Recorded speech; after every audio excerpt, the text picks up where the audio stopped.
ಕಥೆಯು ಇಬ್ಬರು ಆಪ್ತ ಗೆಳತಿಯರಿಂದ ಶುರುವಾಗುತ್ತದೆ. ಒಬ್ಬಳು ಕೇಟಿ, ಅವಳು ಸಂಕೋಚ ಸ್ವಭಾವದ ಮತ್ತು ಮರ್ಯಾದಸ್ಥ ಹುಡುಗಿ. ಇನ್ನೊಬ್ಬಳು ಸ್ಲೋನ್, ಅವಳ ತುಂಬಾ ಉತ್ಸಾಹಿ, ತುಂಟಾಟದ ಮತ್ತು ಸ್ವಲ್ಪ ಬ್ಯಾಡ್ ಗರ್ಲ್ ವೈಬ್ ಹೊಂದಿರುವವರು. ಅವರಿಬ್ಬರು ತಮ್ಮ ಮುಂಬರುವ ಪ್ರವಾಸದ ಬಗ್ಗೆ ಬಹಳ ಉತ್ಸುಕರಾಗಿದ್ದಾರೆ. ಅವರು ಎಕೋಫೀಲ್ಡ್ ಎಂಬ ಸಾವಯವ ಕೃಷಿ ಫಾರ್ಮ್ನಲ್ಲಿ 1 ತಿಂಗಳು ಕೆಲಸ ಮಾಡಲು ಯೋಜಿಸಿದ್ದಾರೆ. ಅಲ್ಲಿ ಸಾಕಷ್ಟು ಹಣ ಉಳಿಸಿದ ನಂತರ ದೊಡ್ಡ ಮಟ್ಟದ ಶಾಪಿಂಗ್ಗಾಗಿ ನ್ಯೂಯಾರ್ಕ್ ಸಿಟಿಗೆ ಹೋಗುವ ಪ್ಲಾನ್ ಅವರದು. ಮರುದಿನ ಮುಂಜಾನೆ ಕೇಟಿಯ ಚಿಕ್ಕಪ್ಪ ಜೇಸನ್ ಅವರನ್ನು ಪಿಕಪ್ ಮಾಡುತ್ತಾರೆ. ಅವರು ಒಬ್ಬ ಪೊಲೀಸ್ ಅಧಿಕಾರಿ. ಫಾರ್ಮ್ಗೆ ಹೋಗುವ ಮೊದಲು ಒಂದು ರಾತ್ರಿ ಜೇಸನ್ ಅವರ ಗೆಳತಿಯ ಮನೆಯಲ್ಲಿ ತನ್ನುವುದು ಅವರ ಯೋಜನೆಯಾಗಿರುತ್ತದೆ.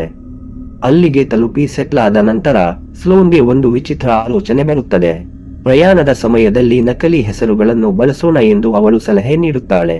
ಸ್ಲೋನ್ ತನ್ನನ್ನು ಹೆಡರ್ ಎಂದು ಕರೆದುಕೊಂಡರೆ ಕೇಟಿ ರಿಪ್ಲಿ ಆಗುತ್ತಾಳೆ. ಮರುದಿನ ಚಿಕ್ಕಪ್ಪ ಜೇಸನ್ ಅವರನ್ನು ಬಸ್ ನಿಲ್ದಾಣಕ್ಕೆ ಬಿಡುತ್ತಾರೆ. ಅಲ್ಲಿಂದ ಅವರು ಫಾರ್ಮ್ಗೆ ಹೋಗಲು ಬಸ್ ಹತ್ತಬೇಕಿರುತ್ತದೆ. ರಕ್ಷಣಾತ್ಮಕ ಮನೋಭಾವದ ಪೊಲೀಸ್ ಆಗಿರುವ ಜೇಸನ್ ತನ್ನ ಸೊಸೆಗಾಗಿ ಒಂದು ಸುರಕ್ಷತಾ ನಿಯಮವನ್ನು ವಿಧಿಸುತ್ತಾರೆ. ಕೇಟಿ ಪ್ರತಿದಿನ ಅವರಿಗೆ ಸಂದೇಶ ಟೆಕ್ಸ್ಟ್ ಕಳುಹಿಸುವಾಗ ಕೊನೆಯಲ್ಲಿ ಒಂದು ಕೋಡ್ ವರ್ಡ್ ಸೇರಿಸಬೇಕು. ಆ ಪದವು ವರ್ಣಮಾಲೆಯ ಆಲ್ಫಾಬೆಟ್ ಕ್ರಮದಲ್ಲಿರಬೇಕು ಮತ್ತು ಪ್ರತಿದಿನ ಬದಲಾಗಬೇಕು. ಇಂದು ಮೊದಲ ದಿನವಾದ್ದರಿಂದ ಅದು ಎ ನಿಂದ ಪ್ರಾರಂಭವಾಗುವ ಆಪಲ್ ಆಗಿರುತ್ತದೆ. ಅವರ ಚಿಕ್ಕಪ್ಪ ಹೋದ ನಂತರ ಬಸ್ ಬರಲು ಇನ್ನೂ 1 ಗಂಟೆ ಸಮಯವಿರುತ್ತದೆ. ಸಮಯ ಕಳೆಯಲು ಹುಡುಗಿಯರು ಹತ್ತಿರದ ಕೆಫೆಗೆ ಹೋಗುತ್ತಾರೆ.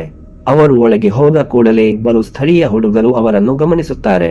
ಸಹಜವಾಗಿಯೇ ಅವರೆಲ್ಲರೂ ಒಂದೇ ಟೇಬಲ್ ಹಂಚಿಕೊಳ್ಳುತ್ತಾರೆ. ಹುಡುಗಿಯರು ಸಂಕೋಚವಿಲ್ಲದೆ ತಮ್ಮ ನಕಲಿ ಹೆಸರುಗಳನ್ನೇ ಬಳಸುತ್ತಾರೆ. ಆ ಹುಡುಗರು ತಾವು ಸಹೋದರರೆಂದು ಪರಿಚಯಿಸಿಕೊಳ್ಳುತ್ತಾರೆ. ಅವರ ಹೆಸರು ಜೆಡ್ ಮತ್ತು ಲ್ಯೂಕಾಸ್. ಮಾತನಾಡುತ್ತಾ ಆ ಸಹೋದರರು ತಾವು ಹೋಗುವ ದಾರಿಯಲ್ಲೇ ಫಾರ್ಮ್ ಇರುವುದರಿಂದ ಅಲ್ಲಿಗೆ ಡ್ರಾಪ್ ಕೊಡುವುದಾಗಿ ಹೇಳುತ್ತಾರೆ. ಕೇಟಿಗೆ ಇದು ಸರಿ ಎನಿಸುವುದಿಲ್ಲ ಮತ್ತು ಬೇಡ ಎನ್ನಲು ಬಯಸುತ್ತಾಳೆ. ಆದರೆ ಸ್ಲೋನ್ ಬಸ್ ಚಾರ್ಜ್ ಉಳಿಸಬಹುದು ಎಂದು ಸನ್ನೆ ಮಾಡುತ್ತಾಳೆ. ಕೊನೆಗೆ ಅವರಿಬ್ಬರು ಆ ನೀಲಿ ಬಣ್ಣದ ಪಿಕಪ್ ಟ್ರಕ್ ಹತ್ತುತ್ತಾರೆ.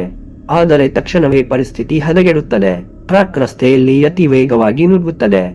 ಜೆಡ್ ಫಾರ್ಮ್ ಬರುವ ದಾರಿಯನ್ನು ನಿರ್ಲಕ್ಷಿಸಿ ಮುಂದೆ ಹೋಗುತ್ತಾನೆ. ಅವರು ಆ ಸ್ಥಳವನ್ನು ದಾಟಿ ಮುಂದೆ ಹೋಗುತ್ತಾರೆ. ಹುಡುಗಿಯರು ಗೊಂದಲಕ್ಕೊಳಗಾಗುತ್ತಾರೆ. ಅವರು ಎಲ್ಲಿಗೆ ಹೋಗುತ್ತಿದ್ದಾರೆ?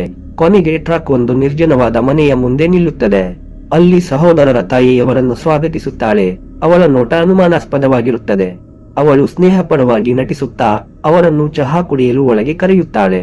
ಮನೆಯ ಒಳಗಿರುವಾಗ ಕೆಟಿಗೆ ಅವಳ ಚಿಕ್ಕಪ್ಪನಿಂದ ಕ್ಷೇಮ ಸಮಾಚಾರದ ಸಂದೇಶ ಬರುತ್ತದೆ.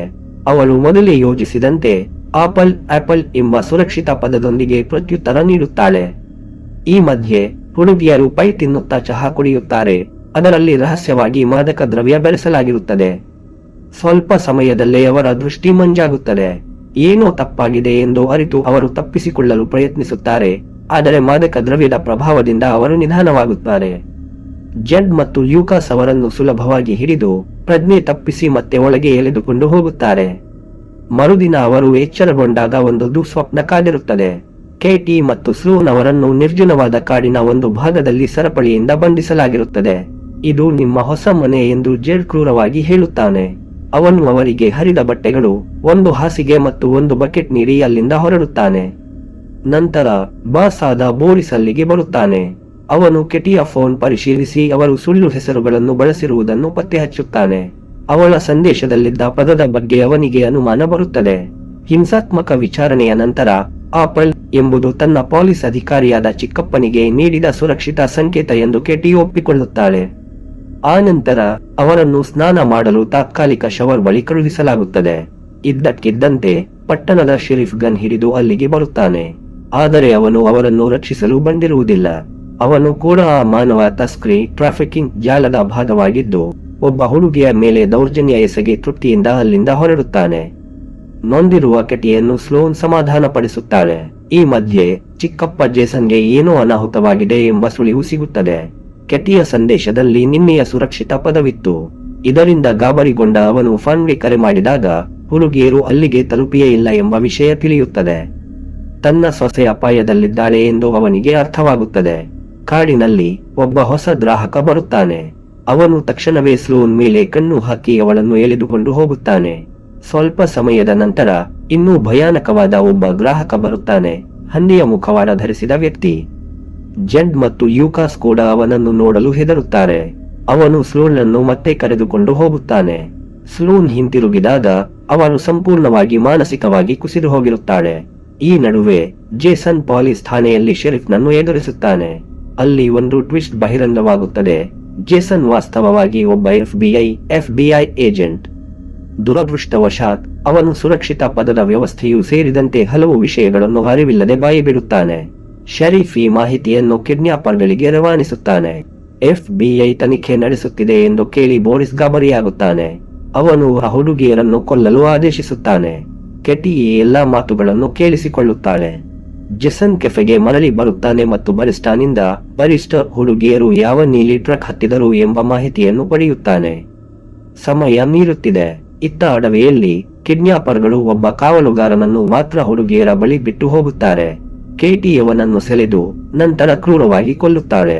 ಅವರಿಬ್ಬರು ತಮ್ಮ ಸರಪಳಿಗಳಿಂದ ಮುಕ್ತರಾಗುತ್ತಾರೆ. ಶೆರೀಫ್ ಸ್ಥಳಕ್ಕೆ ಆಗಮಿಸುತ್ತಾನೆ. ಆದರೆ ಹುಡುಗಿಯರು ಅವನ ಪೊಲೀಸ್ ವಾಹನವನ್ನೇ ಕದ್ದು ಅಲ್ಲಿಂದ ಪರಾರಿಯಾಗುತ್ತಾರೆ. ಅವರು ಅಗತ್ಯ ವಸ್ತುಗಳಿಗಾಗಿ ಹಾರ್ಡ್ವೇರ್ ಅಂಗಡಿಯೊಂದರ ಮೇಲೆ ದಾಳಿ ಮಾಡುತ್ತಾರೆ ಮತ್ತು ಅಲ್ಲಿಂದ ಬೋರಿಸ್ನ ಮನೆಯ ವಿಳಾಸವನ್ನು ಪತ್ತೆಹಚ್ಚುತ್ತಾರೆ. ಇದೇ ಸಮಯದಲ್ಲಿ ಜೇಸನ್ ಅಧಿಕೃತ ಮೂಲೆಗಳ ಮೂಲಕ ಆ ಟ್ರಕ್ ಅನ್ನು ಪತ್ತೆಹಚ್ಚುತ್ತಾನೆ. ಬೋರಿಸ್ನ ಮನೆಯಲ್ಲಿ ಹುಡುಗಿಯರು ಮೊಳೆ ತುಂಬಿದ ಟೆನ್ನಿಸ್ ಬಾಲ್ಗಳಿಂದ ಅವನ ಮೇಲೆ ಹೊಂಚು ದಾಳಿ ಮಾಡುತ್ತಾರೆ. ಅವನು ಪ್ರಾಣ ಭಿಕ್ಷೆಗಾಗಿ ಬೇಡಿಕೊಳ್ಳುತ್ತಾನೆ. ಹಂದಿ ಮುಖವಾಡದ ವ್ಯಕ್ತಿಯ ಪಿಗ್ ಮಾಸ್ಕ್ ಮ್ಯಾನ್ ಬಗ್ಗೆ ಬೋರಿಸ್ನನ್ನು ಹುಡುಗಿಯರು ಪೀಡಿಸಿ ವಿಚಾರಿಸುತ್ತಿರುವಾಗ ಜೇಸನ್ ಮನೆ ಬಾಗಿಲಿಗೆ ಬರುತ್ತಾನೆ. ಬೋರಿಸ್ ಉತ್ತರಿಸಲು ನಿರಾಕರಿಸಿದಾಗ ಹುಡುಗಿಯರು ಅವನನ್ನು ಕೊಲ್ಲುತ್ತಾರೆ. ಜೇಸನ್ ಬೋರಿಸ್ನನ್ನು ಆಸ್ಪತ್ರೆಗೆ ಕರೆದೊಯ್ಯುತ್ತಾನೆ. ಆದರೆ ಅವನು ದಾರಿಯಲ್ಲಿ ಸಾವನ್ನಪ್ಪುತ್ತಾನೆ. ಕೇಟಿಲ ಫೋನ್ ಶೆರೀಫ್ನ ಜೇಬಿನಲ್ಲಿ ರಿಂಗ್ ಆದಾಗ ಅವನ ಅಸಲಿ ಮುಖ ಬಯಲಾಗುತ್ತದೆ. ಹುಡುಗಿಯರು ಚರ್ಚ್ನಲ್ಲಿ ಹಂದಿ ಮುಖವಾಡದ ವ್ಯಕ್ತಿಯನ್ನು ಎದುರಿಸುತ್ತಾರೆ. ಅವನು ಬೇರೆ ಯಾರೂ ಅಲ್ಲ, ಸ್ವತಃ ಚರ್ಚ್ನ ಪಾದ್ರಿ. ಅವರು ಅವನನ್ನು ಕೊಂದು ಶವವನ್ನು ಸುಟ್ಟು ಹಾಕುತ್ತಾರೆ. ನಂತರ ಶೆರೀಫ್ ಜೇಸನ್ ಮತ್ತು ಇಬ್ಬರು ನಿರಪರಾಧಿ ಹುಡುಗಿಯರನ್ನು ಸೆರೆ ಹಿಡಿಯುತ್ತಾನೆ. ಸರಿಯಾದ ಸಮಯಕ್ಕೆ ಹಿಂದಿರುಗುವ ಕತನ್ಯರು ಎಲ್ಲರನ್ನೂ ಉಳಿಸಿ ಶೆರೀಫ್ನನ್ನು ಹತ್ಯೆ ಮಾಡುತ್ತಾರೆ. ಅವರು ಉಳಿದ ಸಂತ್ರಸ್ತರನ್ನು ಬಿಡುಗಡೆ ಮಾಡಿ ತಮ್ಮ ಸೇಡಿನ ಪಯಣವನ್ನು ಮುಂದುವರಿಸುತ್ತಾರೆ.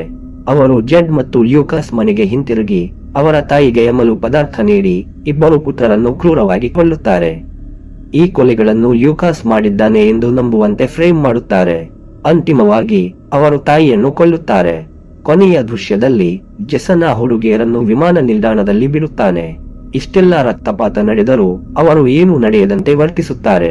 ಮುಗುಳ್ನಗುತ್ತಾ ತಾವು ಯಾವಾಗಲೂ ಕನಸು ಕಂಡಿದ್ದ ನ್ಯೂಯಾರ್ಕ್ ಪ್ರವಾಸಕ್ಕಾಗಿ ವಿಮಾನ ಹತ್ತುತ್ತಾರೆ.